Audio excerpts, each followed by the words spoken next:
హైదరాబాద్లోని అమీర్పేట్లో భారీ అగ్ని ప్రమాదం చోటు చేసుకుంది.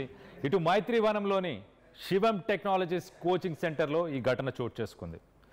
బ్యాటరీస్ పేలడంతోనే ఒక్కసారిగా మంటలు ఎగిసిపడ్డాయని చెప్పేసి స్థానికులు అయితే చెప్పుకొచ్చారు. భయాందోళనతో మొత్తానికి ఇటు కోచింగ్ సెంటర్స్ మైత్రివనంలో ఇటు సాఫ్ట్వేర్ కంపెనీస్కి సంబంధించిన కోచింగ్ సెంటర్స్, అలాగే సెల్ ఫోన్స్కి సంబంధించిన షాప్స్, ఇలాంటి షాపులు ఉండే చోటు అని చెప్పుకోవచ్చు. ఒక్కసారిగా అక్కడి నుంచి ప్రజలు పరుగులు పెట్టి అక్కడి నుంచి విద్యార్థులు, స్టూడెంట్స్, అలాగే కామన్ మెన్స్ వీళ్ళందరూ కూడా అక్కడి నుంచి పారిపోవడం ఇదంతా జరిగింది. మంటలను అదుపు చేసి అలాగే ఫైర్ సిబ్బంది టైంకి చేరుకున్న తర్వాత మంటలని అదుపు చేసినట్టు తెలుస్తుంది. ఒక్కసారి మనం విజువల్స్లో చూడొచ్చు. ప్రతి ఒక్క ఫ్లోర్లో ఎక్కడ చూసినా అన్ని ఇన్స్టిట్యూట్స్, అన్ని సాఫ్ట్వేర్కి సంబంధించిన కోర్సెస్ చేసే ఇన్స్టిట్యూట్స్ అని చెప్పుకోవచ్చు. చాలామంది ఇటు తెలుగు రాష్ట్రాల్లో ఎక్కడి నుంచి అయినా, ఇటు తెలంగాణ, ఆంధ్ర, ఏ మారుమూల ప్రాంతం నుంచి అయినా అమీర్పేట్కే ఫస్ట్ వస్తారు.